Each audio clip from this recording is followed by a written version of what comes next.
the truth behind Jared Leto and Joaquin Phoenix Joker drama. Hollywood can oftentimes be a minefield of fragile egos and competing interests.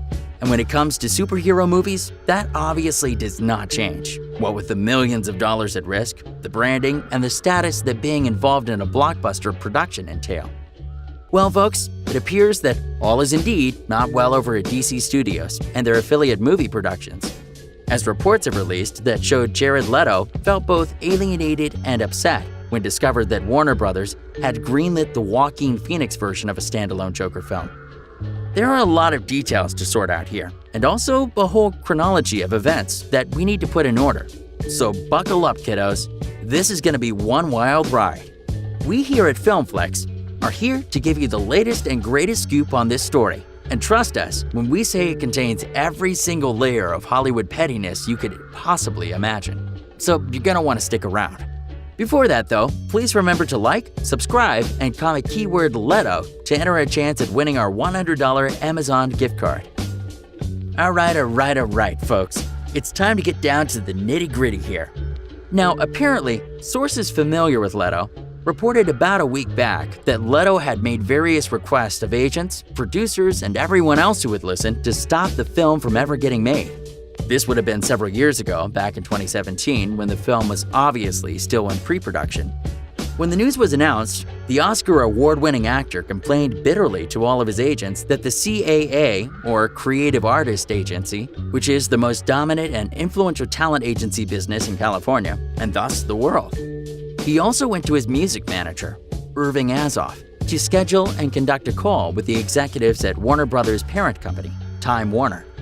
According to the sources familiar with Leto's behavior, when the Oscar-winning actor learned of the Phillips project, he not only complained bitterly to his agents at CAA, who also represent Phillips, but asked his music manager, Irving Azoff, to call the leader of Warner's parent company. It's unclear whether it was Time Warner's Jeff Bewkes or AT&T's Randall Stevenson, depending on the timing. The idea was to get Warner's to kill the Phillips film. Now, this makes sense for Leto, of course, because ever since he revealed himself and his damage tattooed to the world, there has been a whole bevy of rumors swirling around about him, frontlining an entire series of spin-off movies with Margot Robbie, who plays Harley Quinn in Suicide Squad. Despite their persistency, those rumors never actually amounted to anything at all, and the events of recent years have proven that both Warner Brothers and DC Entertainment have radically rearranged their whole approach to the DCEU, to the Justice League, and all of its accompanying characters.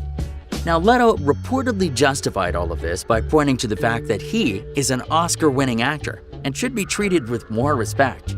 After all, where are you seeing other studios make huge name spin-offs with a major character casting? It does indeed put a great big shadow on Leto's Joker, and frankly, it's kind of embarrassing for the guy when you think that the most iconic representation of the character this decade won't be from Leto. We're sure that's far from the ultimate fate that the actor had planned back in 2013 when he agreed to become part of the project. Look, it's no secret that DC fell behind Marvel this decade, and so the empire looks different than it did back in 2013 when Leto was cast as the Joker for Suicide Squad. A lot has changed, and a lot of headliners have been tossed out. Ben Affleck as Batman was extraordinarily short-lived, and Henry Cavill is gone as Superman, instead electing to play The Witcher on Netflix. Times are indeed changing, and this has also brought pressure on Jared Leto's own role as Joker in upcoming films. Fortunately, Joaquin Phoenix's standalone film is indeed just a standalone project. Even if Warner Brothers wanted to replace Leto, Phoenix would not be the man because the actor only ever agreed to do one film and no more. After all, Joaquin is one of the most esteemed actors in Hollywood and has repeatedly shown that he is very selective about the types of work that he will involve himself with. He is not the guy if you're trying to get a decade-long commitment out of an actor. But 2019 Joker does represent a sort of new frontier for DC, who have appeared to have finally figured things out. This movie is just filled to the brim with competency. And believe when I say, that's the last thing you would expect out of DC. And no matter what you believe about the film, the facts don't lie. Joker is now officially the highest-grossing R-rated movie of all time. Has just passed Deadpool on the list. Currently, the production has raked in more than $800 million worldwide, and it does indeed look like the film might even surpass $1 billion. We'll have to wait a few weeks to find out. So despite this whole fiasco, it does look like Leto is set to keep playing Joker, and that Warner Brothers wants to keep him around. Hopefully they make, shall we say, adjustments to his character. Because this whole method acting thing and the over-the-top look of the character is, well, awful. Nobody likes it, but Leto's relationship with Warner Brothers is still indeed intact. Just look for both the studio and the actor to reshuffle things in light of the Joker's success. The studio now knows what the character is. They just have to keep feeding off of that energy. However, there is indeed doubt here, folks.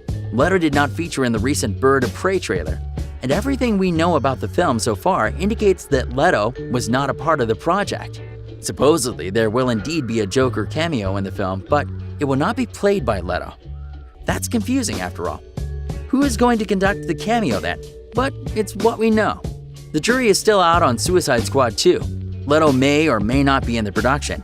We would venture to say that yes, the actor will indeed be returning. After all, the response from Warner Brothers and DC here isn't going to be to remove their most famous character from their slate of DCEU films. If they were going to replace Leto, they would have done that years ago. It's too late now, but the fact that he isn't being used to squarely advertise their new products indicates that the studio is planning a major rehaul of the character, which makes sense. After Suicide Squad debuted, there were also a bunch of reports about how a significant bulk of the scenes that Leto had filmed for Suicide Squad were cut from the final release. So it's clear that Warner Brothers is not super big on the actor. And we expect that trend to continue into the 2020s as DC is set to release its own slate of huge, universe-building films to actually rival Marvel. It's not if Birds of Prey is a major hit, then Leto would be a fool to not want to return. What's been most damaged out of this whole thing is just straight up Jared Leto's reputation. The guy was a media darling back a few years ago, when he was known for his stunningly majestic hair, his roles on Requiem for a Dream, his music, and finally his Oscar-winning performance in Dallas Buyers Club. Jared Leto was on top of the world, but now, well, that prestige has really dissipated through the sheer unpopularity of his portrayal of the Joker in Suicide Squad. He's also developed an image as an out-of-touch, over-the-top actor who thinks he can do anything he wants. If reports are to be believed, Leto took his method acting for Suicide Squad so far that he refused to be addressed by his name on set, and engaged in a whole slew of controversial acts, such as sending rats and a pig carcass to his fellow castmates. And then there's the condom situation, which we don't even talk about. Now, Jared Leto's brokers have repeatedly denied all of these stories, including the rumors about the actor trying to axe the Joker origin story. But when we combine all these stories into one, we get a very clear look at what's happening. Leto clearly regrets getting himself involved in all of this business and feels like his reputation as an actor has been tarnished because of it. Warner Brothers and DC seem to agree, and are now very carefully planning what they will do next with the character. Whatever direction both the studio and the actor take, it will be highly choreographed and planned to fit the mold that has now been established by Marvel and the reliability of the Joaquin Phoenix Joker. Clearly, the actor's pride is hurt, and it may even be possible that he is the one who will choose not to reprise the role he earned. Again, like we stated, the actor is not currently listed as a cast member in the upcoming Birds of Prey. There's also been no announcement regarding the potential Joker and Harley Quinn spinoff, so we're in some murky water. However, if Birds of Prey is a major hit, then Leto would be a fool to not want to return. And there are still plenty of Leto fans out there. If the actor can get himself together, rethink some aspects of his character, and really just work hard, he could feature in an entire franchise of films in the 2020s, and the 2019 Joaquin Phoenix version of the Joker will no longer be an embarrassment for him. These are the options, and if the actor does follow through, then he can resolve a lot of problems he has had at the big-name studio. But folks, that's just our view and take on the situation. What do you believe? Should Warner Brothers and DC really try to reconstruct the Leto's Joker character? Or should they axe the actor entirely and seek out a replacement as soon as possible? If they do kick out Leto, who should they replace him with? Johnny Depp? Willem Dafoe? Jake Gyllenhaal? Oh, here's a really big curveball. What about Johnny Knoxville? If executives do decide to reconstruct Leto's character, what changes would you like to see?